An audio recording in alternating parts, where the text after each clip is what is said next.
Okay, you got to stay awake now for about the next 15 minutes or so. We'll look at some actual pseudo-hardcore science. What is carbon-14? And why do people claim, it calculates ages? Little high school chemistry here. An atom, right? And you have various parts of an atom. We're going to think just about protons, neutrons, and electrons. That's sort of familiar to most of you at some point, perhaps, in high school science. You saw something like this. But just understand that's a view of an atom, a simplified view, but it works for this. So atoms have a nucleus that contains protons and neutrons, and there's electrons out there. Various types of atoms, like carbon, can have what they call different isotopes. Okay? They have various numbers of neutrons in their nucleus. So you have carbon with various atomic masses. They've all got 6 protons, but depending on the actual number of neutrons, you get different atomic weights. So it's still carbon, but they're called different isotopes. Carbon-14 is an isotope of carbon. And what happens is generally, if you have the same number of protons and neutrons, you have a very stable atom. So you get something that's stable. If you don't, like this one, you have an unstable atom. And carbon-14 doesn't stay carbon-14 forever. It decays. It actually changes from carbon into nitrogen. And this is something we can observe in the lab. We understand what's going on theoretically. We know about this, okay? Question, how long does it take, and can we use this somehow? Here's the big picture of what's going on with carbon-14 dating. Cosmic rays in the upper atmosphere collide with the atmosphere and produce, they collide with nitrogen-14 and form carbon-14 in the upper atmosphere. So it's being formed in the atmosphere, okay? The theory is, and it's a reasonable theory, is that carbon-14, I think it's about 1 in a trillion, about 1 carbon-14 atom per trillion carbon-12 atoms, normal old stable carbon. So it's a small amount, but we can measure it quite well. It mixes in the atmosphere, okay, combines in the atmosphere. It does form CO2, and some of the CO2 has carbon-14 in it. Plants effectively ingest CO2.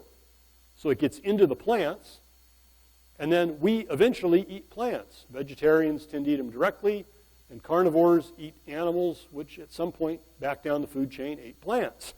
So we ingest the carbon-14 through this process. And the basic assumption is the ratio at which carbon-14 exists up here in the atmosphere becomes the ratio at which it exists in the entire biosphere.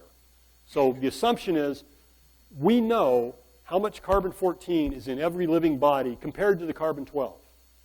There's some problems with that assumption, but it's a pretty good working model. Willard Libby got the Nobel Prize for coming up with this. I think he got awarded in 1952, and I believe he documented this in 1948, this whole way of using it to date things. So it's fairly recent, but it's a pretty good technique. And if we can, for some reason, that doesn't want to go forward. There we go.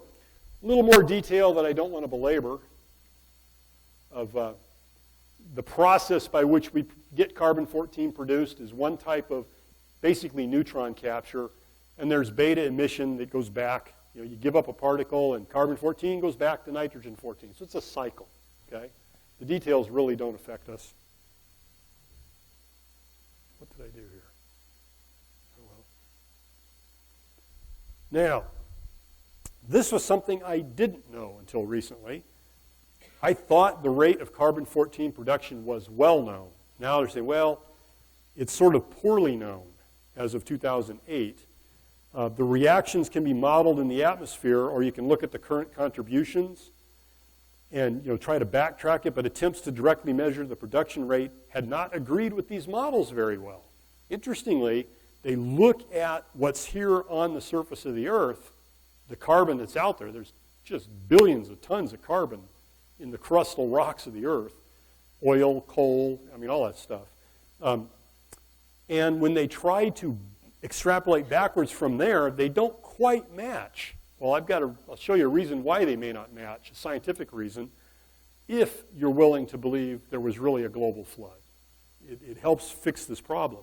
But they just note they don't match, and they've noticed the production rates vary because the rate of cosmic ray flux varies. Okay, that's science. That makes sense. And certain things can affect it. Supernova can increase it. The Earth's magnetic field deflects cosmic rays, so the strength of the magnetic field affects it. So there's a bunch of physical effects that impact this technique.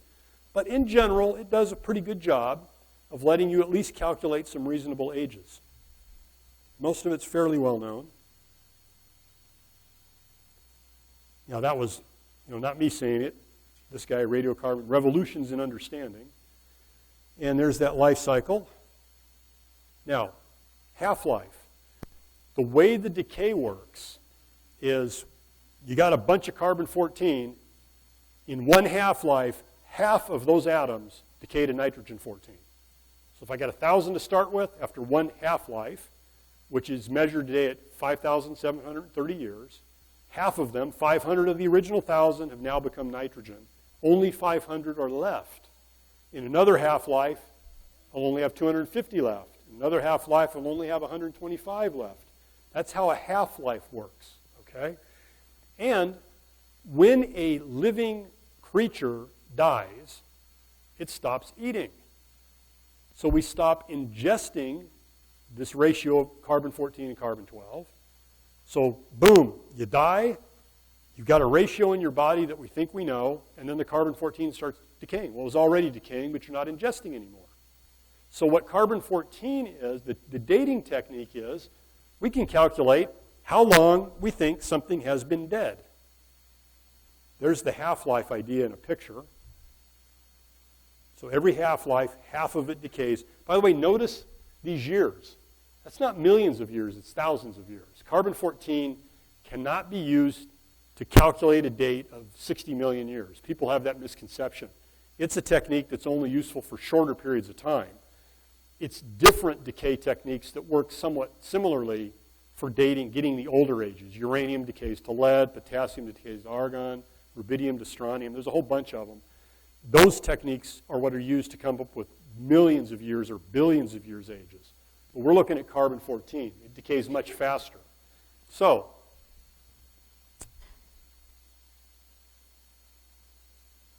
the ratio, okay, whoops. Oh, now it's going to work. Sorry. Here is the moment of death of a creature, okay?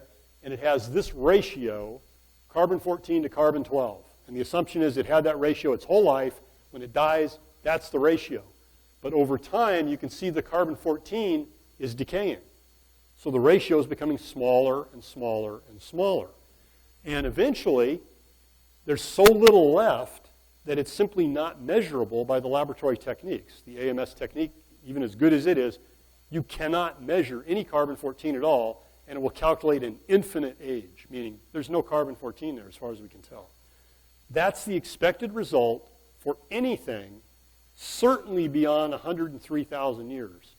In practice, they generally say beyond 60,000 years. You should see an infinite age calculated. Okay? That make sense to everybody? It's not real difficult. Now, what happens if you have an assumption of the wrong ratio? What if I assume that ratio up there, and then I measure what we have, and I calculate how long it takes for that decay on the top line to occur, and it takes some number of half-lives. But what if the actual initial ratio was different, and there was less carbon-14 originally? Then I measure, this is all I'm really measuring down here. This is an assumption of starting point. If I'm wrong about the actual amount of carbon-14 when we started this process, then I'm going to calculate an age that's too old. The actual age could be younger than calculated, okay? So just understand how important this initial concentration is. And I remember, some of the anomalies, they took living mollusks. I remember one study, they aren't even dead yet. They took living mollusks, carbon-14 dated their shells, and said they've been dead for 20,000 years. Well, it's simply they have a different ratio. because the environment they live in doesn't have the assumed ratio. That's all. So just understand that's a weakness of the technique that you have to deal with. Right? Now, think about a global flood. Okay? So we're going to step out of pretending we're a materialist and allow the possibility there really was a global flood. What would happen? Well, one thing we do know, we don't know for sure how it got there, but we do know there's a huge amount of carbon buried in the sedimentary rocks. There's way more carbon there than there is alive on the surface now. Lots and lots of carbon has been buried. Well, if you look at what would happen with an actual global flood that buries a tremendous amount of carbon in 1 year's time, it makes a huge change in the ratio. Prior to all that carbon being buried, you've got a very low ratio of carbon-14 to carbon-12. There's just a whole lot more carbon-12 out there, okay? And you don't have all that much carbon-14. As you bury carbon, this ratio goes up because the carbon-14 is primarily in the atmosphere, and it's being produced in the atmosphere. So this ratio changes over time, and it changes quickly, a 1 year period of time for the burying in a flood model. And then there's some things that change after the flood, with carbon being locked back up in plant life and stuff. But this provides a physical mechanism that could explain a lower ratio of carbon-14 to carbon-12 pre-flood. So most creationist geologists who look at this will say, after the flood, from now backward till the flood, carbon-14 dating is a fairly reasonable technique. Pre-flood, it's not reasonable if you don't account for burying all the carbon in the flood. So artifacts from prior to the flood on this model would calculate too old in age, older than they really are. And there are some creationists who've attempted to adjust the model by accounting for this. And what it winds up doing is it just pulls, you calculate an age of 25,000 years and it pulls it back a lot. But just understand, there are things that affect it. That's not the main thing I want to show you. And that's talking about burying the carbon-14.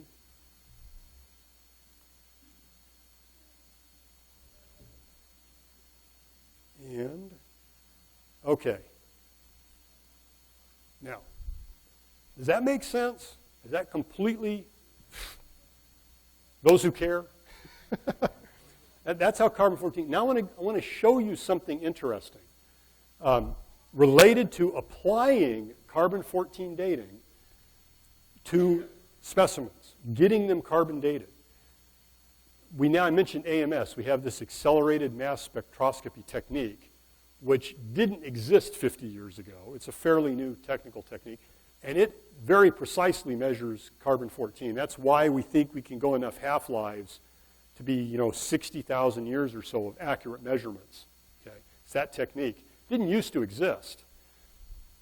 Once that technique came into existence in the lab, something rather interesting occurred. And let me switch files here.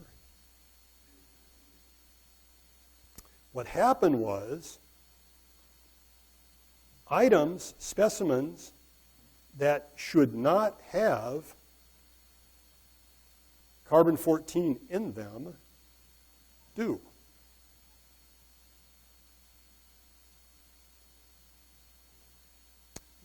I know.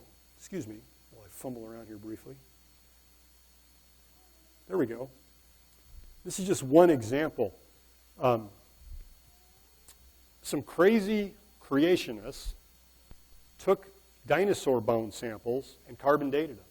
Now, no evolutionist would ever do this, because 65-million-year-old bones cannot have carbon-14 in them.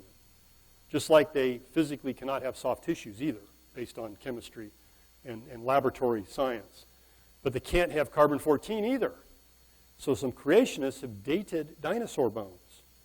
And this was actually at an American Geophysical Union, I think it's AGU meeting, where an abstract was presented. Notice this one. PMC is percent modern carbon. That's the way you present a calculated carbon-14 age. What percentage of modern carbon, that ratio today, still exists? Percent modern carbon is just the technical lingo for how old is this thing. Well, these guys presented a comparison of percent modern carbon in 10 Cretaceous Jurassic dinosaur bones, and they're from all over the place. Okay? So this actually did get presented. I've got the video to prove it. Okay? And I'll tell you why I said that in a moment. And what did it show?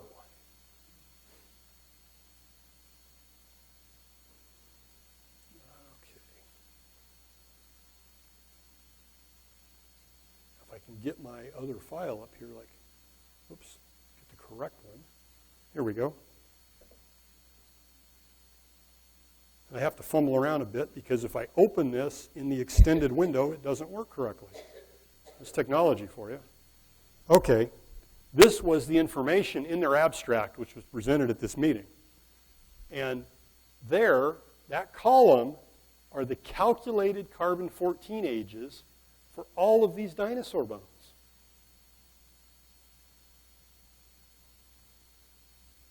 That isn't possible if they're 65 million years old. Okay? It just simply can't be. What do you think the people running this symposium did after this presentation was made? And filmed and available and provable and all that stuff.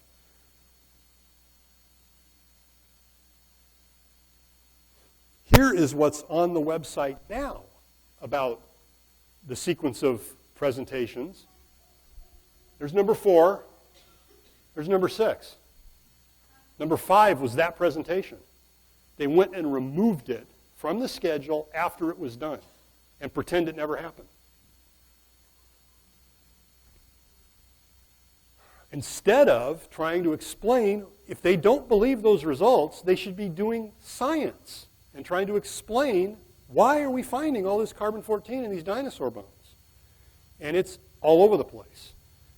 You can't find anything to measure that doesn't show carbon-14 in it. You go get coal samples. They have measurable carbon-14 in them. From a creationist perspective, I expect that because I believe those samples are no more than a few thousand years old, and yeah, there could be measurable carbon-14. From an evolutionist perspective, it's not possible. And so the usual claim is contamination. Okay? So what they're saying, and if you look through the techniques the labs use, that's all they do, is make sure there's no contamination. Okay? They're professionals. That's what they do. Plus, when the calculated ages match their theories, they use them. Right? If the technique doesn't work, prove it doesn't work. If you put nothing in the machine at all, it doesn't show measurable carbon-14. You put a sample of dinosaur bone in, it shows measurable carbon-14. They try to say, but that's not coming from the bone. It's background contamination somehow. There's a buzzword that the laboratory scientists use. It's really, you have to learn how to read things to understand what's going on. The laboratories who do the result will agree it's contaminated. Those dinosaur bones can't only be 23,000 years old. I mean, it's just not possible. So it's contaminated. But you know what it says in their lab report? Contamination in situ. In sight. Where you found it, it was contaminated. What that really means is, I'm telling you there's carbon-14 in that dinosaur bone. Okay? That's what that means. There's no contamination in the lab. It's in the sample. This is showing up all over the place. If you take the scientific data at face value at all, this proves those bones are not tens of millions of years old, as does the soft tissue. This is just hardcore physical evidence. There's a lot of scrambling around going on. The only thing I've seen is just simply to just claim contamination. And anyway, that's where that's at. And there's more and more research going on, finding more and more soft tissue and more carbon-14 dates. So is there physical evidence, scientific evidence, that points away from, a 4.5 billion year old Earth in the standard timeline and toward a young Earth timeline? Yes, there is. Does that prove young Earth creationism? No. But you can't prove the other either, as we talked about earlier. It is completely consistent with thousands of years, especially when you adjust those 20,000-year ages for the effect of the global flood. That pulls them way back because you had a lot less carbon-14 in the sample when the dinosaur died. So that adjusts it back to a few thousand years. But it's completely incompatible with the evolutionary timeline. So is there physical scientific evidence that's incompatible? Yes. And they're trying to figure out how to explain it away. And these guys, they pretend it didn't happen. Rather interesting. There was a debate at Oxford in 1986 or 88, I think it was 86, on creation evolution. They do a symposium. They used to do one every year. They had some kind of big debate. And in that debate, evolution, of course, won. But it was something like 113 members voted the creationist argument won out of like 355 or something. And before they did the vote, Richard Dawkins was on the floor going, please, please, not a single vote for the creationist position. I implore you. It'll make a laughingstock of Oxford. The creationist arguments are convincing. When you look at the details and understand the issues, they are convincing. Well, guess what Oxford did? They denied that debate ever occurred. One girl was trying to find out about it, contacted Oxford. They go, oh, we don't seem to have any knowledge of that debate. Ask about one of the scientists on the creation side, A.E. Wilder Smith, and they go, we never heard of him. She finally contacted Wilder Smith in Switzerland. He has 3 earned doctorates, by the way. Very convincing presenter, knew what he was talking about.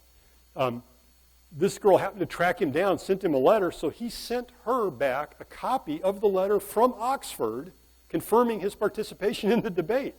But they pretend it never happened, just like these guys pretend it didn't happen. The worldview takes precedence over the data, just like Scott Todd said, just like Richard Dawkins said. You got to understand that. So there is no fear of digging into the details at all. Is that useful? Does that make, questions about that? There should be some questions. Some of you will definitely not agree with these conclusions, and that's fine, that's expected. But do you have any questions? Sure.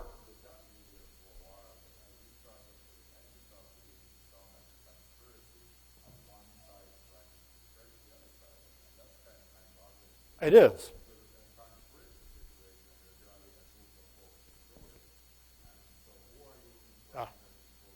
That's a really good question. That's a really good question. I don't like conspiracy theories either, and you're right, it sounds like one.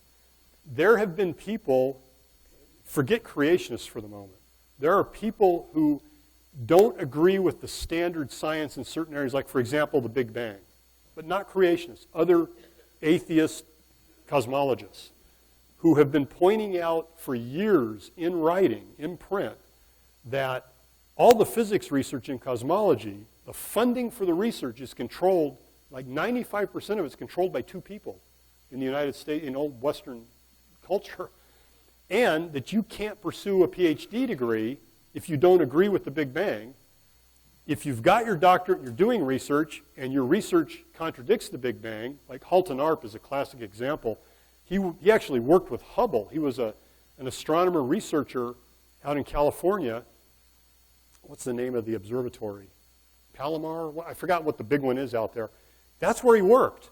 He cataloged astronomical observations that are not consistent with the Big Bang. He called it a catalog of, what do you call them, anomalous objects or something. The reaction of the community was, you don't need any more telescope time. You don't have a job. Now, he happened to get a job in Germany at another institute and was able to continue research. But the reaction in that case was, you're out of here. We don't want those results, so we're just not going to pay you to do that research. And there's been a bunch of people complaining about the way science is done, the control mechanism. Conspiracies are usually a few people, right? The number of people who control what gets published in refereed journals is a handful. It's only a handful of people. It's typically the editors of the journals. One editor with 2 earned doctorates in biology he used to be the editor, what did they call it? Washington Biological Journal or something. I forgot the title of the journal. But anyway, he was the editor of this journal affiliated with Smithsonian. Like I said, 2 earned doctorates in biology. And he had the audacity several years ago to allow the publication of one single article that discussed intelligent design. Nothing to do with young Earth creationism at all. In fact, the people who wrote it are not young Earth creationists. One article was allowed to be published in his journal. It cost him his job. Okay? Even though he has 2 earned doctorates and all kinds of research work, there is severe persecution if you don't kowtow. In psychology several years ago, there was an interesting study. Fascinating study to me. These guys took papers that had been submitted to scientific journals. And the way that theoretically works is you submit your paper to an editor. First, he decides is this even worth pursuing or not. If it is, he hands it off to multiple reviewers, anonymous reviewers, who then provide feedback on, is this article a bunch of junk? You know, what may need to be changed? There's often a lot of interplay back and forth with the author, fixing things or whatever, and then they decide whether or not they're going to publish it. That's the review process. Supposedly what comes out of that is the best scientific knowledge we can get. Okay? And I always thought this is really a pure process, and these are the white-coated lab technicians in the search of truth no matter where the data leads. That's how I viewed it naively years ago. Let me tell you what they found out. They actually published a study with these results. To do the study, they took papers that had already been published in refereed journals. They resubmitted them to the same journal. You know what they changed?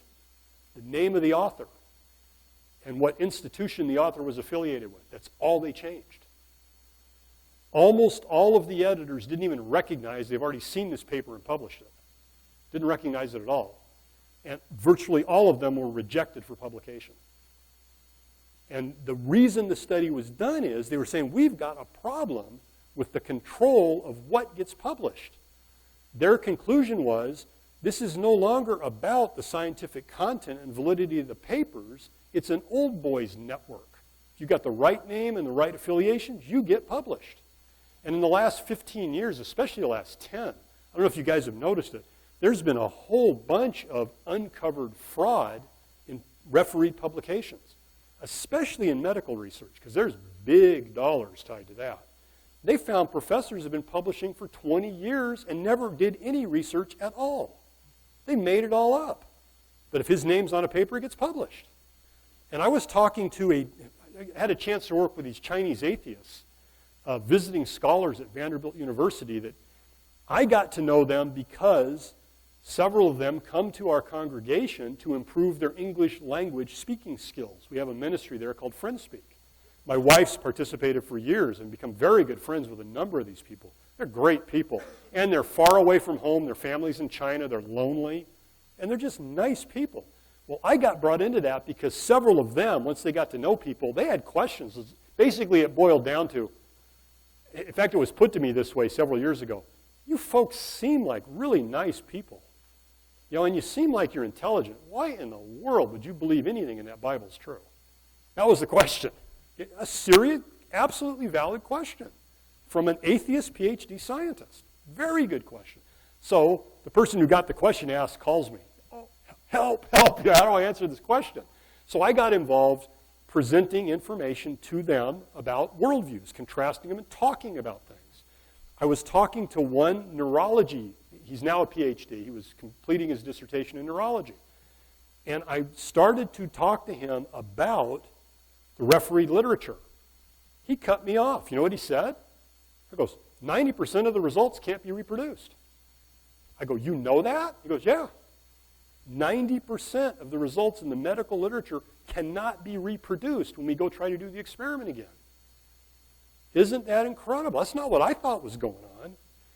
There was a study by a pharmacy company. They invest billions of dollars developing drug therapies that are supposed to solve certain health issues, right? And if they hit a home run, they make billions of dollars in profit. So they are intimately tied to the medical research. Will a therapy of this type work with this problem? They're coupled to that very closely. And within that, I've forgotten which company it was. I've got the I have the details elsewhere. In the pharmacy industry, these guys said, you know what? We're risking an awful lot of money investing in developing new drugs and or not technologies, but what's the word I'm looking for? Drug therapies. Let's go check out those scientific results first. Let's replicate the experiments. Make sure we know what we're doing before we go invest in the drug therapy development. So they started trying to replicate results from the medical literature, and they couldn't do it. They're going, what the heck's going on here? So they then tried to sit down with the principal investigator who published the result in the first place. Most of them would not talk to them, but some did. And one account that I recall, they sat down with this PI, this principal investigator, and they go, look, we redid your experiment. We redid it 10 times, and we never got your result. Tell us what we're doing wrong. You know what the guy told him? I did it 6 times, and I only got that result once. That's not what was published. I mean, there's stuff going on there that is kind of disheartening. Because of that, and because of the restriction in getting stuff published, and with the availability of the internet, there are now some online scientific journal repositories where they let people publish papers even if they can't get through the editor review wicket, so that it can be available for the scientific community to evaluate it. I think arxiv.org is one of them. So there's some stuff going on there that isn't what I thought was going on. But the truth is, it is only a few people. There's another interesting statistic. If you look at the population, like in the United States as a whole, I don't think I did that.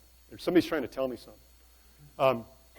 If you look at the percentage of people in the whole country who say they are atheist materialists, you get one number. And it's not that big a number, actually. I think it's typically around 10 or 15%. Flat say they're full-on atheists, materialists. You go look at academia, and it's a way higher number. It's completely disproportionate to the general population.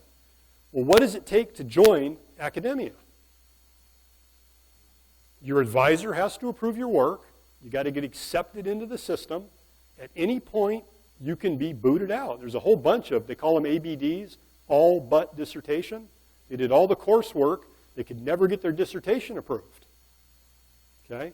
And there's a variety of reasons, but it's a very restrictive mechanism.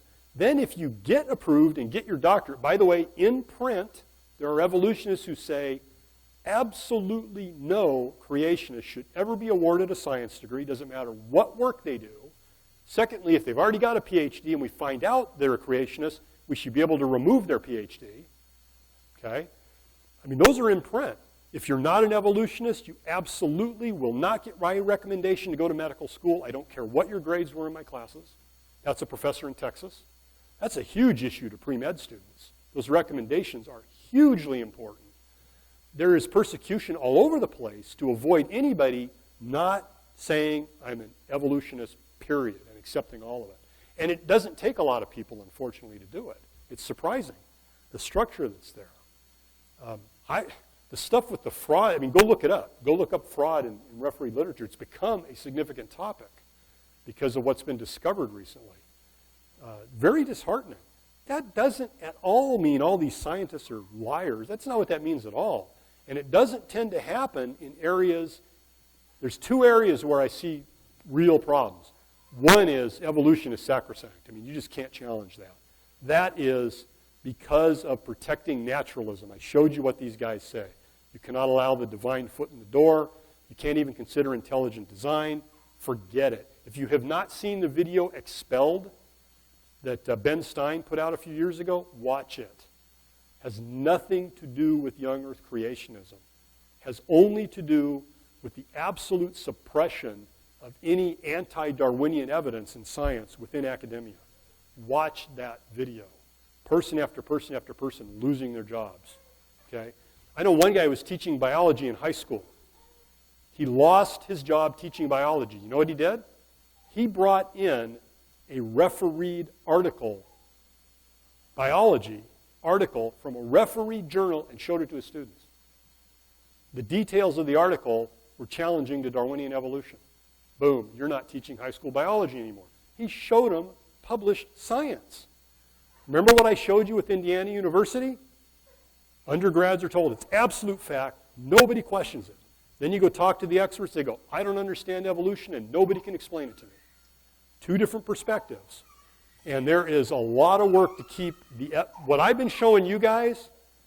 They would try to put me in jail if I tried to show it in a public school. I mean, they don't want this made visible. But you're right, and it is disheartening. I did not think science worked like that, and I think the majority of it does not work like that. But I think in certain areas there's some real problems. And you can go look it up. Go look up fraud in refereed journals. The last 10 years have been very enlightening about what's going on there. I mean, some of the articles that they now know are completely fraudulent. There was no research done. They just made it up, okay? Are referenced hundreds of times by other studies. I mean, it's really a bizarre phenomenon.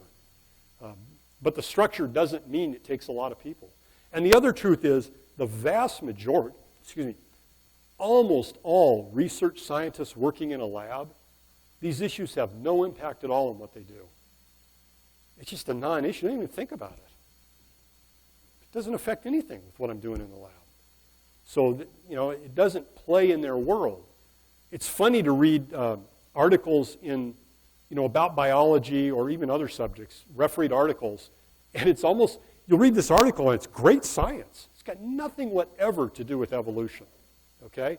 But down toward the end in their conclusion, they'll have this vague statement about how this shows how evolution occurred. It's like you read that and go, it's got nothing to do with the work they did. But they put it in there and then it gets published. It's really interesting. Anyway, does that kind of answer your question? And go, by all means, look it up. Don't take my word for it. Look up fraud in journals. Yes?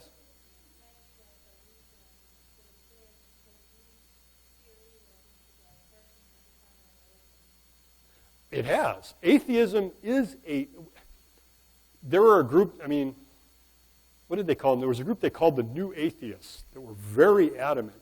Daniel Dennett, there were 4 of them. One of them just died, not Dennett. Can't think of his name right now, but these guys were publishing books, and they were angry atheists that are saying religion is the cause of all the evil in the world and things like that. There's a group that are like that. That's not what all atheists are like, but there's a militant sort of group where, they've got all the fervor of any religion. By the way, when Darwin published his stuff, Darwin's own statements in his own book are often caveated all over the place. This kind of evidence would be a problem for my theory and all that. He wasn't the one who sold. By the way, did you know his book sold out the first day? There was so much planning ahead. If you can imagine a science book that completely sells out the first day. There was so much publicity and other people working to push this. Okay, not Darwin, other people. Thomas Huxley, has been nicknamed Darwin's bulldog. And he really pushed Darwinian evolution like crazy, right as soon as the book was published. And he went around doing lectures, pushing evolution, and specifically, and you read his stuff, is specifically anti-Christian. That was the point of it. Do you know what he called his lectures? Lay sermons. They were laymen, right? Lay sermons. And he says he was promoting the development of the church scientific. Absolutely a religious perspective. And deliberately to displace biblical belief. Just read what they wrote. Okay? That's how it originated. When I grew up, I didn't know about any of that stuff. I remember reading the Humanist Manifesto. And it starts off with, there is no God. That's the first tenet of the first Humanist Manifesto. Man's the product of evolution. There's all these statements. I read that and said, that makes sense. I called myself a humanist. I remember somebody asking me what I believed, and I said, I'm a humanist. It made perfect sense to me. I had never thought it through, but it did make sense. And until I challenged naturalism, I was perfectly happy with that belief system. But there's issues in science. Did that help at all? Did that make any? I'm not trying to say, did I convince you? That's not my question. My question is, did that answer your question? Editors. Start with editors of journals. And actually, I could probably put together a list of specific guys where you could go read what they said about the suppression of viewpoint. Like the Texas professor who says, you're not getting a recommendation from me. I mean, there's a number of specific individuals that have gone on record with these statements. There's a number of others where there are statements that come out from students about what happened to them that I sort of took anecdotally early on. I didn't really believe them, to be honest with you. For years, I read about creationist scientists who claimed, and I didn't believe them, they claimed their research was simply being suppressed and they couldn't get it published. And I thought, you guys are just doing poor work. That's why it's not getting published, okay? You know what made me reassess that view? Was one physicist who wrote a book, and in the book, he included the papers he submitted, and he did get some published, but he included what the editors made him take out to get it published. And I went, are you kidding me? This is really going on. Much like the AGU union pretending that presentation never occurred about carbon-14 and dinosaur bones. And once I got through my own blinders and said, maybe this is really happening and these guys aren't lying about it and they're not just lousy scientists, I started paying closer attention, and then it became obvious. I was able to see it in many, many places. I didn't expect that at all. Didn't believe it at all. Watch Expelled. Get the video Expelled and watch that. It names names. It interviews scientists. They talk about who they work for. When, what's his name, Richard, the guy that was the editor of the journal that published the Intelligent Design article, I think his last name is Sherberg. I'll think of it in a minute. He sued for wrongful termination. And an investigation began into this issue. How did he get terminated? So, as usual, they're looking at emails, okay? And the government's investigating it because of the Smithsonian involvement. And they're looking at emails and they're going, whoa, this guy was flat out discriminated against. Look at this chain of emails between these people behind closed doors. And then the investigation stopped dead and nothing happened. Well, it stopped dead because they figured out, oh, he wasn't technically an employee of the government. So it's not our jurisdiction. Boom, just stopped. There's a bunch of very specific instances that can be looked at, okay? Yeah.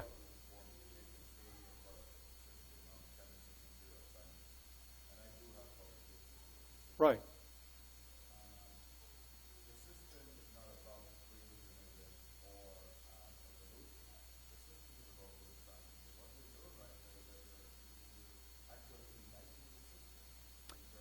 Good point. Yeah. I don't indict it. The people who did the studies indict it, okay? I'm simply communicating to you what has been published. And you can go look it up to verify I'm not making it up. So I don't have personal firsthand knowledge. It's not me saying it. I'm simply letting you know what has been discovered. The inability to repeat medical experiments, it's documented out there. The fraud accounts are documented out there. They started looking for them after a few showed up, and a whole bunch showed up. There was like a cascade of medical research fraud that you can go look up yourself. And most of the time, evolution creation isn't even involved. In most research, it has nothing to do with it, so it's not an issue at all. And interestingly, some research that did get published by creationists before they were known to be creationists, so their name didn't reject them instantly, they would publish articles, but they wouldn't state the conclusions from the data. Okay? And they would get articles published. Now you can't even do that very well because and you can go read the editors themselves who will say, we will not even publish a letter to the editor from a creationist. It's in print. We won't publish it. Yeah. Yeah. Yeah. That's correct. And for this subject matter, there's evidence that it is broken, at least in some places. Okay? There truly is.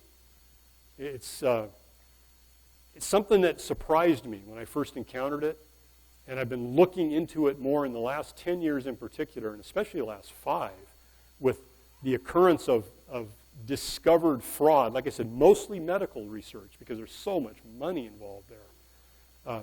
The guys who do the research the drug companies use get big grants. mean, it's just money. But go look that up. Go look that up yourself and see what you find. You're right. The words I'm saying do come as an indictment against the system. And that's what, there are people out there who are flat saying the system is broken. They're just flat saying that. They're reaching that conclusion and publishing it that way. That system is broken.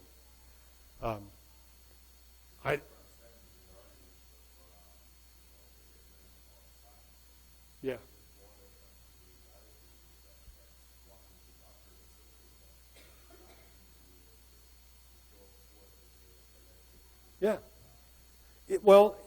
Yeah. That's true. That's a true statement.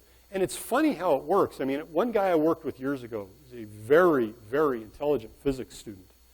In fact, his master's degree in fiber optics was so good he got several job offers, and products were developed out of his research just for his master's degree. He was pursuing his PhD in physics at UCLA and working at Hughes Aircraft at the time. 7 hours a week was all he was still working at Hughes, just to keep his foot in the door while he's doing his PhD work. He wound up being one of these ABDs, all but dissertation. His advisor, after he's done all the coursework and he's writing his dissertation, no problem with his work, high quality work, his advisor goes, "You're not committed to this program. You need to quit that job." 7 hours a week was all he was working.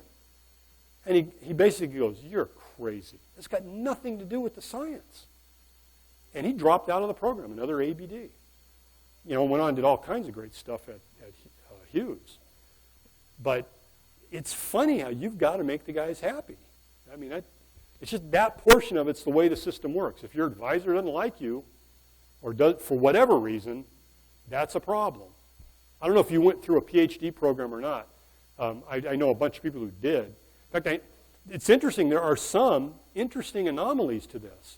There's one young Earth creationist paleontologist named Kurt Wise who got his doctorate under Stephen Jay Gould, who you can't be a bigger evolutionist than Stephen Jay Gould. But Gould was open-minded enough to say, and he knew this guy's a creationist, there's nothing hidden about it, but he's doing good work. And he got his doctorate under Stephen Jay Gould. That's unusual. Okay, you can have a system that has flaws and individuals in it that don't exhibit those flaws. So I'm not trying in any way to say everybody behaves this way. That's not what I mean at all. But there are definite instances of it. There's no question about that. And the interesting statements about we ought to be able to remove degrees from creationists, that kind of a statement, wouldn't you think a statement like that would get clobbered by the scientific community? How that goes against everything about scientific integrity? Nobody said anything. If they had, they would be lumped in with the creationists, and then they would be in trouble. You really ought to watch Expelled and look up a few of the cases. Sternberg, Richard Sternberg. Look up Richard Sternberg. He documents what happened to him on his own website. He was the editor of the journal affiliated with the Smithsonian. He just tells you what happened. Interesting stuff, and not at all what I think anybody expected. But it's because the worldview is really important, is what it is. Else? Yes?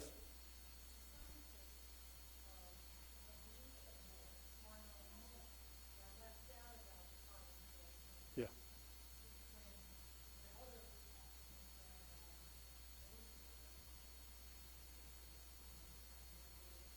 Mary Schweitzer?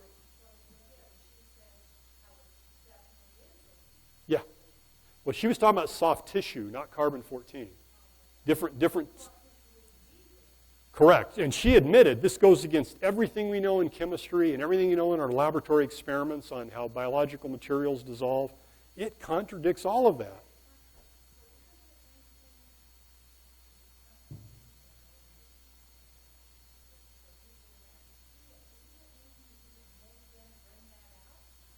No. No, not at all. In fact, Mary Schweitzer is a Christian. I mean, at least she says she's a Christian. I don't know her personally. But she's absolutely an evolutionist, believes in billion-year-old Earth and all that. The truth is, when she was a PhD student, first doing that research, had she said anything other than, yeah, that dinosaur's 68 million years old, she'd have never got her doctorate. She certainly wouldn't be a professor. And I don't know if she has tenure now or not. Yeah, I mean, there's...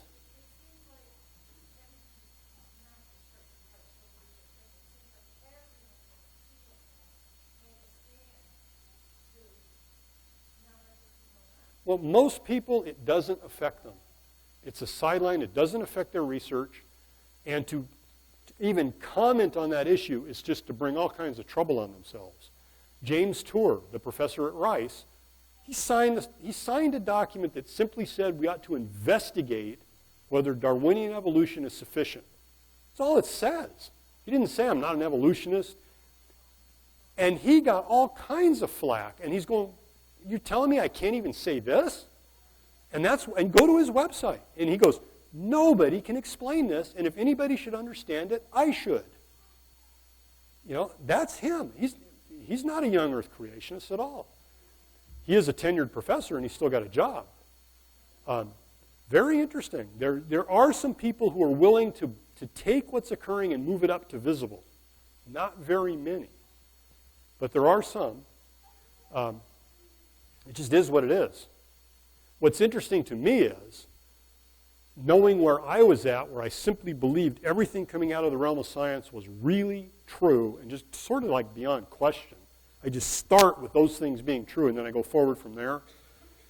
That perspective has had a huge influence on the Christian church in the idea that most seminaries teach Genesis is mythical because evolution's a fact. They believe sort of what that Indiana University statement said. Nobody really challenges evolution. That's not true. The experts in areas absolutely challenge it. I have to tell you this one verbally. The origin of life. Actually, I have a entry on one of my posts on my blog, on my website. I forgot how I titled it. I think I said, all materialists believe in miracles. Okay? And then I defined what I meant. A miracle meaning something occurred that transcends currently operating physical laws. Okay? And I pointed out certain things, one of which is the origin of life, getting a living anything from just inert chemicals by purely natural means. There was a professor, Dean Kenyon, who I think he's from San Francisco State University. It could be UC Berkeley. It's one of those up there. It might be Berkeley. But he was the expert in chemical evolution. He wrote the textbook called Biochemical Predestination, which was the standard textbook for how chemical evolution occurred, life from non-life. I think he published that in about 1969, something like that. Dean Kenyon continued to study the subject. It was his area of expertise. By the early 1980s, his conclusion was, we have absolutely no explanation how this might have occurred. It appears impossible. And he wrote the textbook on how it works. And there's a book, anybody interested in origin of life, look up a book called The Mystery of Life's Origin. Dean Kenyon wrote the intro to that book, and scientists went through Thaxton, and I forgot, there were 3 guys who went through all of the theories for the chemical origin of life, and just every single one of them completely disintegrates when you examine it closely. There's not even close to an explanation. And I showed you some statements earlier where a guy said, we don't have a clue how the origin of life occurred. Without that, how do you go forward with an evolutionary view? And what happens with most evolutionists, if there was what's the word I want to use? Angry evolutionist type here, like a lot of the bloggers on the internet, they'd be yelling at me going, evolution's got nothing to do with the origin of life. Well, yeah, it's called chemical evolution. It does have to do with that. Biological evolution doesn't. You start with living cells. But if I can't get living cells in my materialist worldview, why do I start there and go forward? I got to get there if I'm going to have a consistent worldview. So they often try to just shout down the discussion. But you look it up. Nobody's got a clue how chemical evolution could occur. And that's why Francis Crick said aliens evolved elsewhere under different environments than what we see in our labs. And then they became technologically cognizant, and they sent life to Earth, and that's where we came from. That's a growing belief in the scientific community, which blows my mind. But it's driven by their knowledge of chemistry. That's what drives that to that belief. And I showed you Richard Dawkins admitting, yeah, well, might have intelligent design if it's coming from there. This useful? Is this a useful discussion? I'm deviating a bit from planned presentation, but I hope it's useful. I love questions. Yes. Oh, I'm sorry. Yes. So, one of you saying like the way that science works and how Western culture has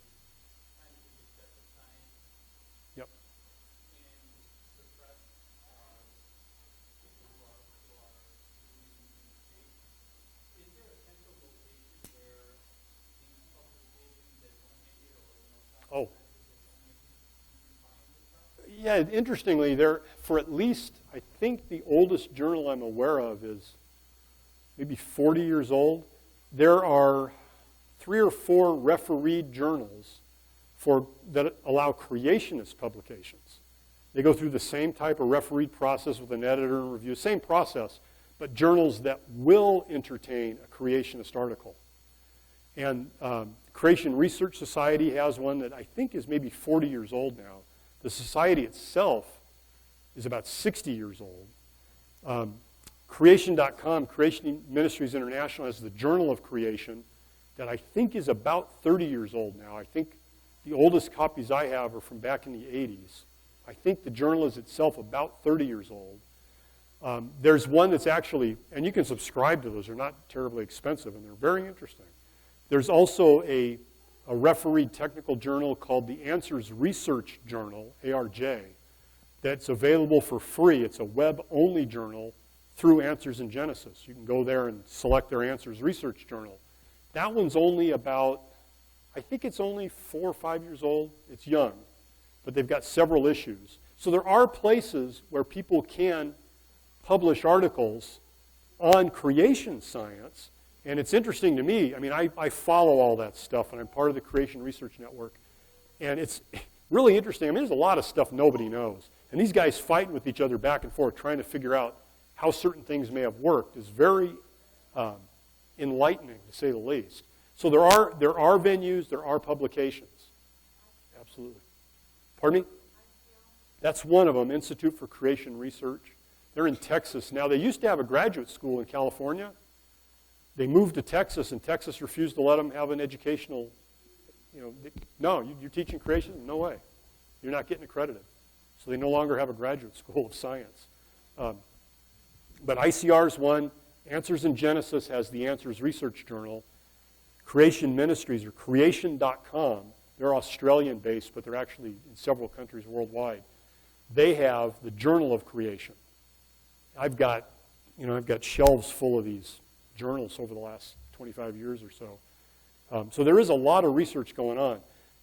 There's also, we just had, it's every 5 years, there's a, what do they call it? International Conference on Creationism, ICC. And it's a scientific symposium. You had a bunch of people coming in, presenting papers, answering questions, the usual drill. And I went to the previous one in 2005. I guess that's when, yeah, that's probably when it was. That's not right. 2008. I went in 2008 to Pittsburgh's symposium. Couldn't go this year, but it was available over the internet. They did a webinar for the first time. So I've been walking through, watching the presentation. Some amazing research going on, especially in genetics. What I haven't shown you guys, and I really don't have time, I might show you a couple of pictures and take 15 or 20 minutes to show you one aspect of what we're learning in genetics. Genetics is in no way a problem for creationists. It's a huge problem for evolutionists. Let me show you the Darwin's Tree of Life thing. It's 10 till 3. I may run over 5 or 10 minutes. If somebody has to leave, please do. I won't be insulted, I understand. But let me show you this because it's very interesting what's going on in that realm. And I think it'll help, I think it'll add to our discussion. So let me do that. Presuming I can get the hardware working again. Even though I set it to not shut off, it shuts off anyway. Microsoft knows better, I think. So let me get this guy back up.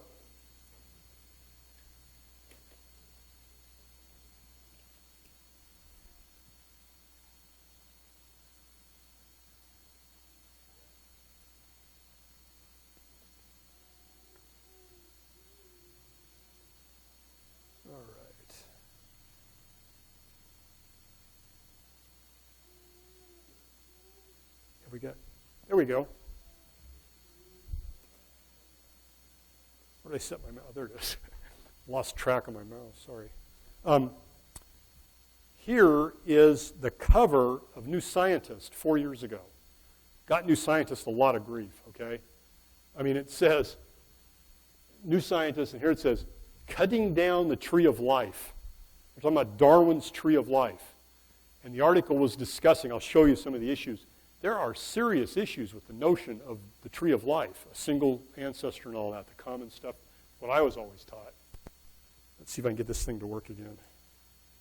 The mouse must time itself out too. So, this tree of life is under attack, big time. Why? The reason is the data is not consistent with it. It's real simple. I'll show you what I mean by that. The understanding of the tree of life was, and I'll show you a simple picture, but you've all seen it. A single point of origin, chemical evolution occurred, and you have a living cell. That cell then evolves, and it starts branching out, and you've got at the tip of all these branches are all the different classifications of life today. All the species of life are up here.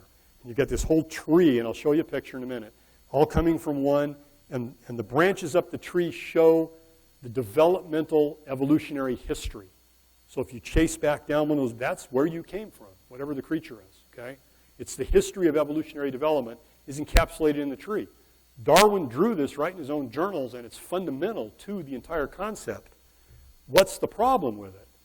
As our genetics knowledge has grown, the genetic contradictions to the tree of life concept have been growing.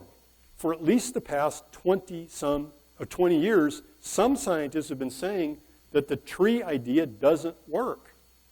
However, Richard Dawkins' 2011 book, get this one, The Magic of Reality, which is a children's book, it makes no mention of any of these issues. No surprise there. Let's just not tell anybody about it. Again, sometimes you got to look at the experts, but this made it to New Scientist. Okay, the cover I showed you. You have to keep reminding yourselves, those who promote evolution, I'm not talking necessarily about research scientists. Dawkins is not a research scientist. He writes books. I don't think he's done any research of his own since the 70s. But he promotes evolution. They don't tell you the whole story, okay? How important is this concept of the tree of life? The New Scientist article recognizes that it's central. It says, without it, the theory of evolution would never have happened. The tree also helped carry the day for evolution. Ever since Darwin, the tree has been the unifying concept. Okay? Now, what's the fundamental problem? Before I talk about those words, the fundamental problem is, let me save it. I'm trying to speed something up, and that doesn't often work too well.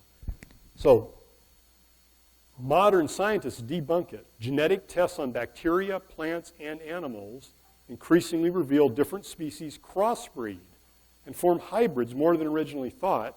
So genes are being passed, instead of genes just being passed down the branches, the evolutionary history, genes coming only from your evolutionary ancestors, they're now recognizing genes come horizontally from other creatures where you have no ancestral relationship at all. They're transferred between species on different evolutionary paths. And I'll show you some pictures of this new web of life. The findings mean a link. To link species by Darwin's evolutionary branches is an oversimplification. Boy, is that ever true. Listen to this statement from Michael Rose, an evolutionary biologist at University of California, Irvine, UCI. The tree of life is being politely buried. What's less accepted is that our whole fundamental view of biology needs to change. This is not a small issue. Here's the simple tree, okay? And this is you go up a branch, that's supposed to be your evolutionary ancestry. Or you come down a branch, that's where you come from, okay? There was a problem with this early on. The problem is, how do I draw this tree? Which creatures go where? Well, before we had genetics data, they looked at what's called morphology, the shape of the creature. How many arms and legs does it have? What do its teeth look like? They're looking at the full-blown creature, its morphology, and they're trying to organize these things into how we think they evolved. Just looking at morphology, you got multiple trees. There was no single tree. There never has been. Okay? Multiple trees depending on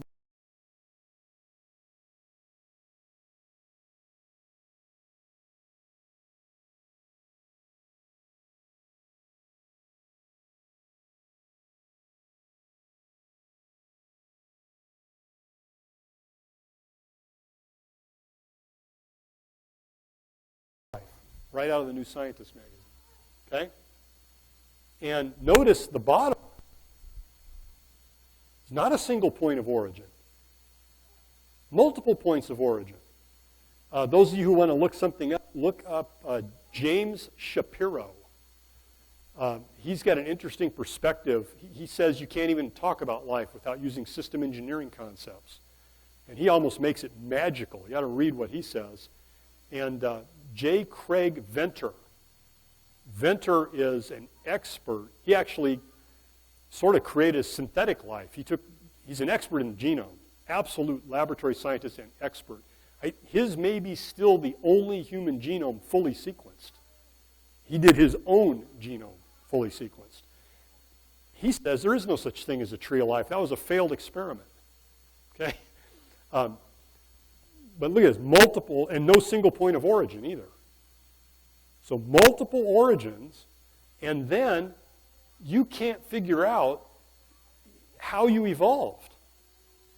Now what's really going on here is, the reason they say a gene went from here to here is they see genetic similarity.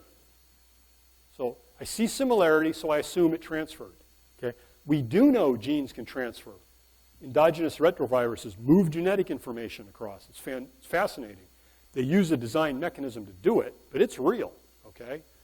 When it doesn't work correctly, you get disease problems, but it's real. It happens. But all you're seeing is some similarity.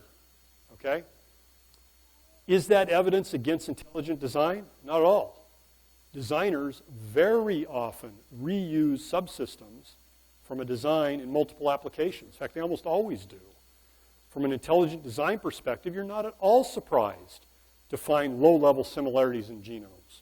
So it's not evidence against intelligent design. It's certainly not proof of origin of life evolution. But the point is, they now recognize there is no tree. Now, I mentioned there were multiple morphology trees. This tree is driven by genetic data. The structure of the web depends upon what genes are examined. Analysis of different genes results in different webs. That's a real problem that is recently known because we didn't have the genetic data until recently. If common descent is true, there has to be only one correct tree or web because the evolution occurred in one particular sequence over the last few billion years. Only one if it's true. But the data doesn't at all let you say there's only one. It's inconsistent. This means the genetic data does not show ancestry at all. We really can't infer ancestry from the genetic data because depending upon which gene I pick as the one I'm going to examine, I get different ancestral relationships. So the logical conclusion, genetic data doesn't show ancestry at all. That's not at all what evolutionists expected. And you should have seen the attacks on New Scientist for daring to publish this article. One blogger literally said, "You're giving the creationists propaganda." And I read that and I thought, since when is publishing the data from genetics research propaganda? It's not propaganda, it's research results. The implications of the research results they don't like, but that doesn't make that propaganda. And yet, that's how it's treated. Okay? You should just go read what was said about this being published. By the way, the fact it got published, I'm very grateful for. And that's evidence that the mechanism, the whole science mechanism, is not completely broken at all. Evidence still does get published. Genetic data taken as a whole doesn't provide any support for common descent at all. In fact, it contradicts the notion of common descent. You don't see what you would expect. By the way, that isn't new information. 1986, Michael Denton, who's I think he's a molecular biologist, he's also an MD, and he does genetics research. He's Australian. He's not a creationist. In fact, he's some form of theistic evolutionist at this point, I believe. But he published a book that I read in 1986 called Evolution, a Theory in Crisis. And he was pointing out all these problems with Darwinian evolution from the science research avenue. One of them was, he pointed out, he was early on in the genetics research, because that's what he does, and he was pointing out this issue. The genetic similarity patterns don't match the evolutionary expectations at all. They, in fact, contradict it. So I was reading this stuff. How long ago is that? 27 years ago? Okay, it's just now getting out in the public, but it's not completely new, but there's a whole lot more of it because we have a whole lot more genetics research being done. Here, and I'll finish up with this little bit here. Here's two diagrams. That's the same one I just showed you, just a little simpler view of it, okay? This web of life. You can draw that many different ways depending upon which genes you choose to use, all right? So there's no single version of that, but it's more a conceptual tree than anything. And I mentioned the connections horizontally. That's similarity of some genetic data. It doesn't prove ancestry at all. And as I mentioned, it actually contradicts it because there's multiple ways it occurs. But this one down here, you've probably never seen anything like that, okay? Multiple points of origin, just like this. It simply lacks the horizontal lines. This is a creationist view of the evolution of life, if you will, okay? Each of these trees, or whatever you want to call them, they usually call it a creationist orchard, is how I've heard this referred to. These would be kinds, as stated in Genesis. Kinds reproduce after their kind, okay? But they also adapt. We see incredible adaptations, that thing called microevolution, and we're gaining some understanding of how that works. Interestingly, a lot of the adaptations are anything but random. They're finding some of the mechanisms. Did you know your cells can modify your DNA in response to your environment? That's something new. The epigenetics in the cell can literally modify the DNA content, and it can be inherited. Phenomenal stuff we're learning. Doesn't even come close to contradicting this. What it points out is the kinds are incredibly designed to allow them to adapt. Given that simple biblical view of God creating kinds to reproduce after their kind, and they're supposed to go fill this whole new earth, it makes perfect sense that a really good designer would make them adaptable. So whatever the original dog kind was, had a huge range of genetic capability, including the ability to modify the genome. That's something new. That's a creationist orchard. Now notice this. If I assume these are designed like a creationist does, I can have common genetic mechanism here, common genome portions, common genes, right here, and over here, and over here. That's not a problem for this model at all. I have a common designer. The data fits that model perfectly, always has fit that model perfectly. Not a contradiction, at all. I just don't draw horizontal lines and somehow imply that somehow relates to an evolutionary history. But the truth is, in this diagram, you can't claim it relates to an evolutionary history either, because it's horizontal transfer. And as they mentioned, you get a different web depending on which gene you look at. The guy at UCI is right. This implies a revolution in the understanding of evolutionary biology. But as he said, that's not so well accepted. I really expect 40, 50 years from now, there's going to be a very different view in secular academia.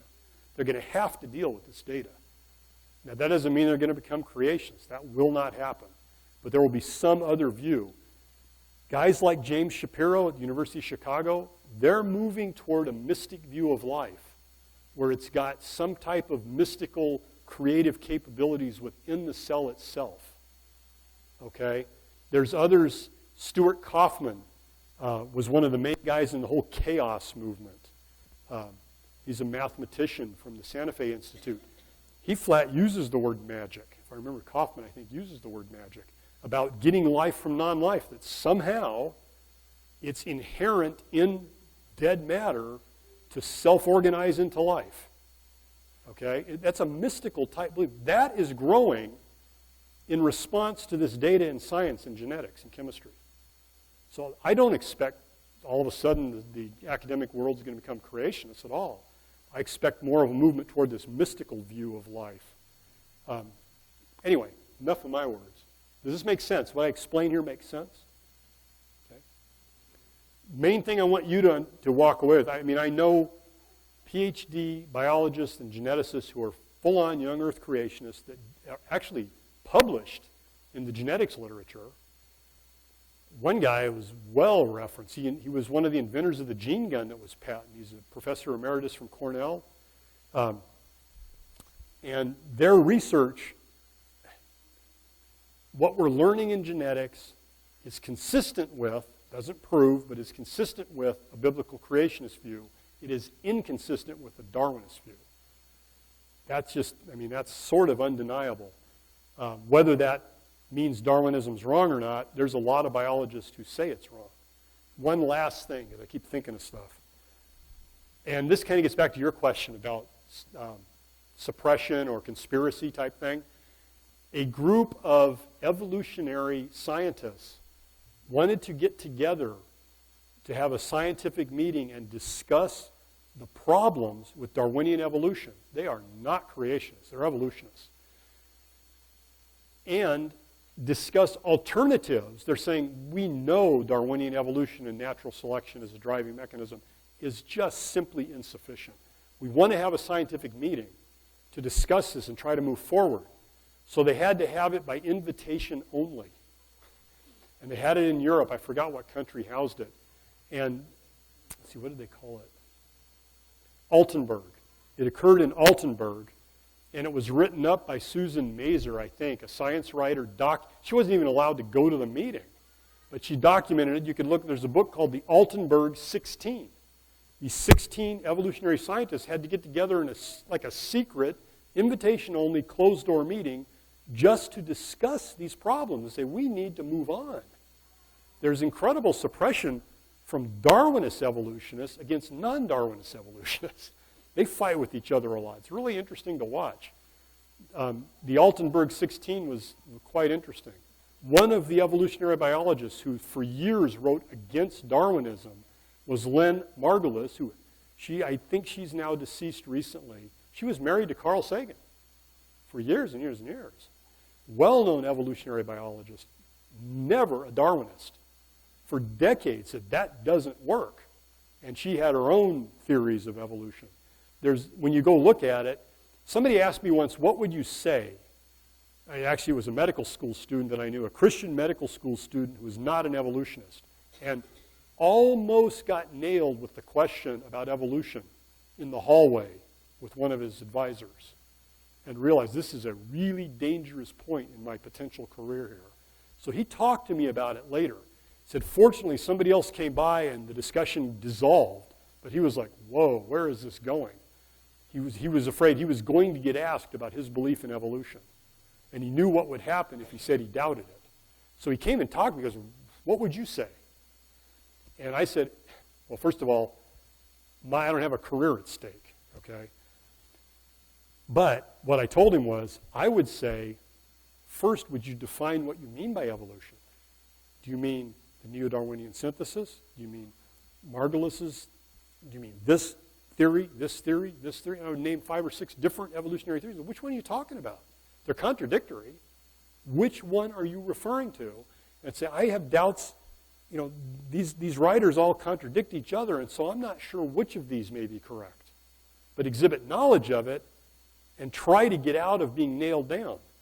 What's interesting is I watched a video, this is available online, I've got a link to it from my blog site, where a panel of evolutionists, including Richard Dawkins and Craig Venter, by the way, was there also, and they're talking about the origin of life at Arizona State, I think, fairly recently, a couple of years ago maybe, and they brought up the tree of life. This gets brought up as part of the discussion, and Craig Venter, who was by far the most knowledgeable laboratory scientist on the whole panel, especially in genetics, he made the statement, you know, that was really a failed experiment. That view just doesn't work at all. And they had said, well, there's a single origin of life. It's called the last universal common ancestor, LUCA, L-U-C-A. And Dawkins and Paul Davies was sitting next to Venter. They go, well, we all have a common ancestor, right? There's only one form of life. And Venter goes, that's not true. There's multiple forms of life. Another piece of information I didn't even get to show you was the genetic mechanism itself the code that is used. There's a genetic code. And everybody, I always thought there's only one genetic code. I've read Dawkins and others say the fact that there's a single genetic code across all these living creatures is solid evidence of common ancestry. Okay? This subject comes up, and Craig Venter's sitting there. He goes, there's not a single code. There's multiple codes. And he mentions what, and he tells Davies this, and he goes, you're not the same kind of life as this particular bacterial thing that he was experimenting with. He goes, and he says, well, we have a common answer. He goes, no. He goes, if you put that DNA in your cells, it won't work. Paul Davies didn't even get it. And Dawkins is going like, I don't know what Venter's talking about, but we all have common ancestry. And Venter just looks at him and rolls his eyes like, good grief.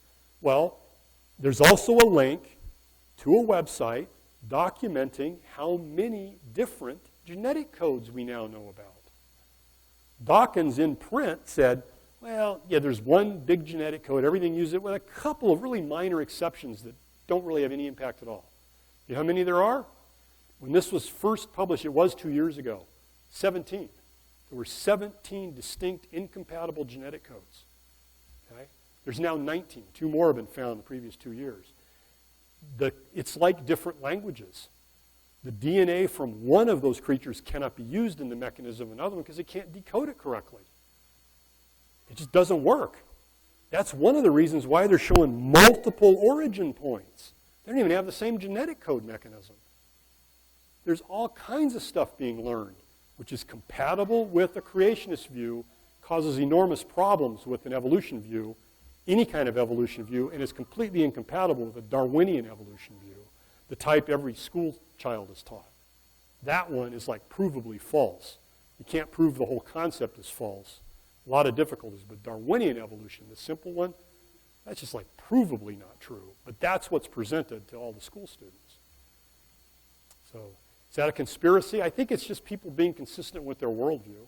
Really all I think it is. I mean, when I was an atheist and I ran across information that was a problem, I just thought, well, we'll just figure that out later. I don't think I was involved in a conspiracy, but I also wasn't skeptical enough to challenge it and to dig in deeper. I really think for almost all the players, that's where they're at. And then there's a handful of guys for whom they deliberately promote things they know are not true. I think that's very few. I hope it's very few. Anyway, I've yacked enough, and we're 3:15, so I'm going to stop. Any other questions? Yes?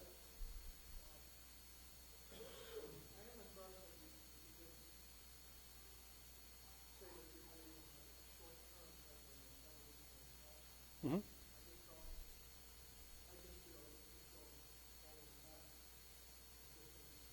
To a single common ancestor? So you have to think about what you mean by all the way back. All the way back to what? Well, that would be a biblical view, but the beginning of life in the biblical view is fully formed creatures with their full genetic capability, not single cells or something. So it sort of depends on what you think the beginning of life is. Okay? If you think it was single cells, I guess at this point we'd have to hypothesize at least 19 separate cells with the different genetic code mechanisms, and then somehow you have macroevolution occur from there, which is precisely what James Tour said. He doesn't understand how that could work at all, and nobody can explain it to him. It's that issue of how do you get the extra genetic information into this genome. So there's real issues. But I'm not sure exactly what you mean by origin. It's worth investigating the steps required.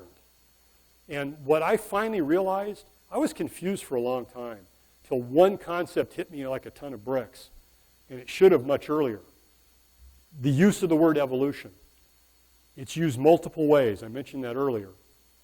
What really happens is evidence is presented for evolution, and the evidence is always evidence for microevolution, adaptive changes. Lots of evidence for that, and no creationist questions that. That gets presented, but then it's claimed I've proved evolution meaning common descent. So there's sort of you really got to define terms carefully. That's why James Tour specifically said, I don't understand macroevolution. There's no problem with microevolution, and it's clear that it's not just extrapolation. It's not just more of the same. rearranging information does not explain the origin of information. And the macroevolution model has to explain the origin of all the genetic information. That's just simply a very, very big problem. I didn't have a chance to talk about information science. It's a very big problem.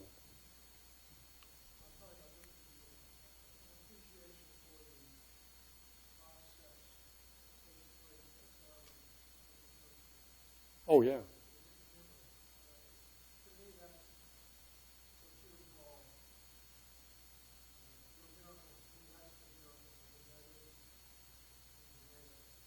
What's interesting is, okay. Right. Well, Darwin's mechanism, what he thought the mechanism was nobody believes now. What he thought. He didn't, and so you don't have, they call it Darwinian evolution. It's really not. It was called Neo-Darwinian, and sometimes the Neo-Darwinian, NDT, Neo-Darwinian theory, or the modern synthesis. The genetic data contradicted Darwin's view. And so they blended the two back in, like the 1920s or so. There was a lot of work to blend the two into this modern synthesis. It's not what Darwin believed at all. But nonetheless, they hang the name Darwinian evolution on it. There's a lot of vagaries as to what's meant. But the notion of common descent, that was one of Darwin's. He drew the tree of life in his notes, and that whole notion of common descent is what is severely challenged now by genetic data. Very severely challenged. I'd be curious to watch over the next several years as to what do they do with this. I'm really interested in watching that. But we're learning an awful lot. The fact that, the cells in your body mutate almost daily. The genetic code actually changes during your lifetime. And some of them, there are some changes which appeared to be sort of non-directed. You could get exposed to radiation and have flat-out damage. That's one kind of change. But there's a bunch of other stuff going on in there that seems to be controlled by the cell in this realm they now call epigenetics, beyond the genome. And they literally are documenting how it seems to rewrite the genetic data and make it adapt to things. I first read about, there was an Israeli biochemist years ago who wrote a book called Not by Chance. And in the book, he talked about mutations that were clearly not random. You could get the same mutation by providing an environment. They had no idea how this was happening. But the experimental data was saying, there's something going on here where these cells they're like pre-planned to adapt to this environmental change. Nobody had a clue what was going on there. It was just an observation. That was where I first encountered it. But now I've read a few books, only about 3 so far, I think, on epigenetics. And that's where they're starting to look at what's going on. I know years ago I read an account where they literally experimentally modified the genome of some plant. They went in and knocked out some part of the chemistry. I don't remember exactly what they modified it. And they watched it correct itself. And go, what in the world's going on here? They changed it. And it rewrote it back the way it was. It was like error-correcting memory, which implies that information was stored somewhere else also. They had no idea what was going on. That was just an interesting little observation. Go take a look at epigenetics if you have an interest in that and see what they're learning about what goes on. It is really something. Yes?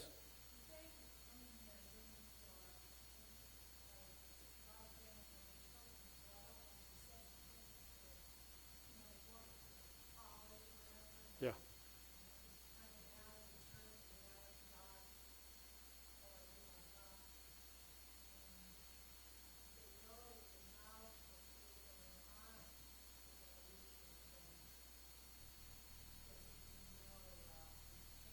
Yeah.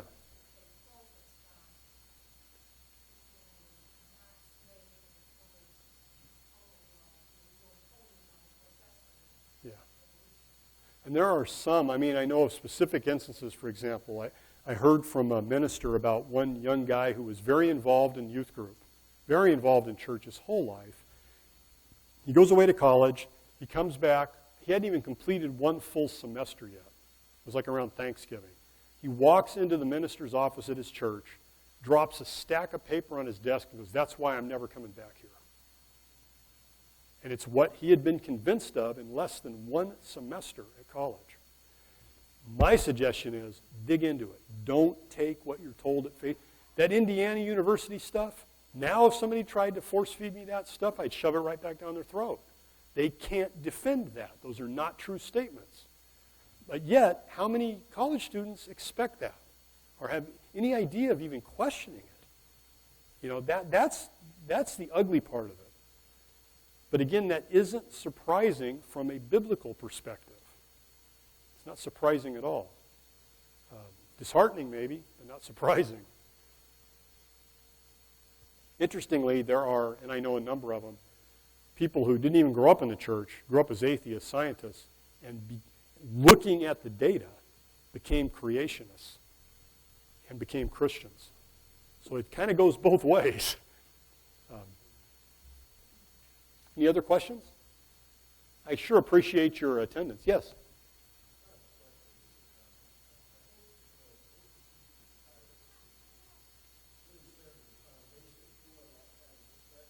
They should. Yeah. Yeah. Yeah.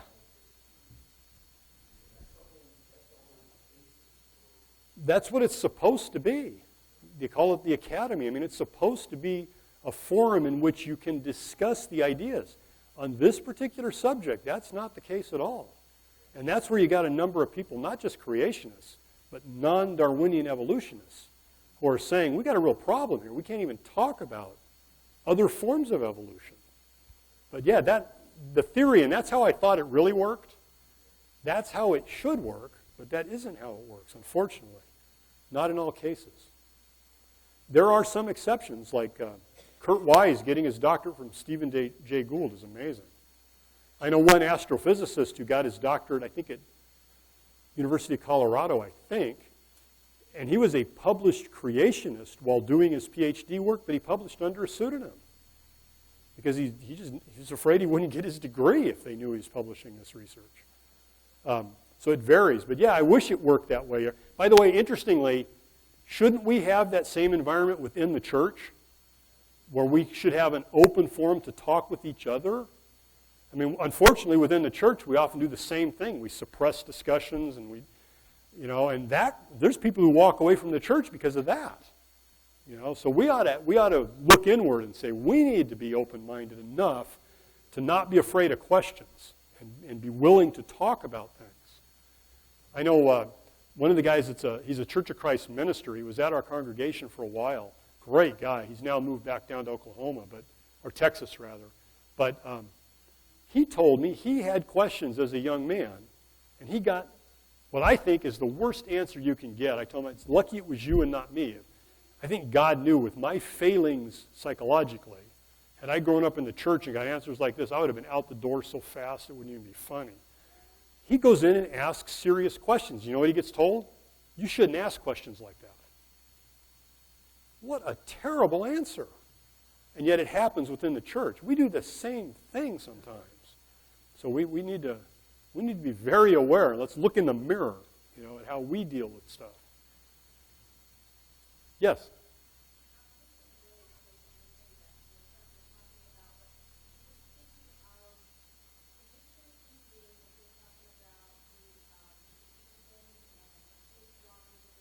Mm-hmm. Mm-hmm. Right.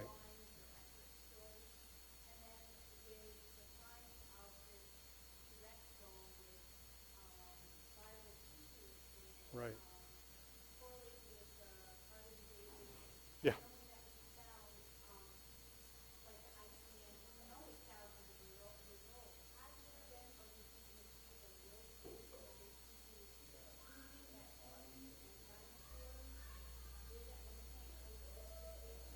Yeah.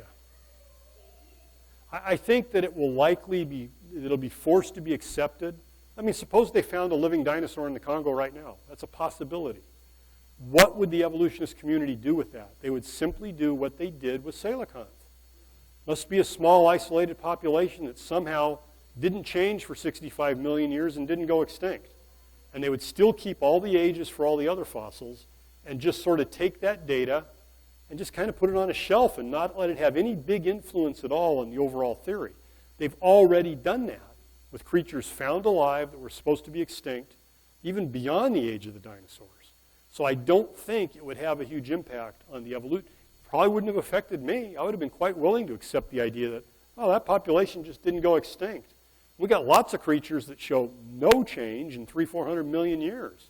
They're called living fossils. No big deal, just an anomaly.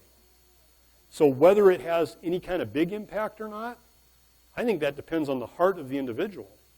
Are they actually open to the truth, or are they looking for an excuse to ignore the data? I was looking for excuses to ignore the data, and it was easy to do. Good question, though, or good comment. Anything else? I don't think I ignored anybody. I hope not. Well, thank you very, very much, and for allowing me to go over time. I appreciate the opportunity. And if you think of further questions, criticisms, comments, anything, get a hold of me. Go to my website, send me an email, whatever. I mean, I got lots to learn. You may be the one who can help teach me. So, thank you.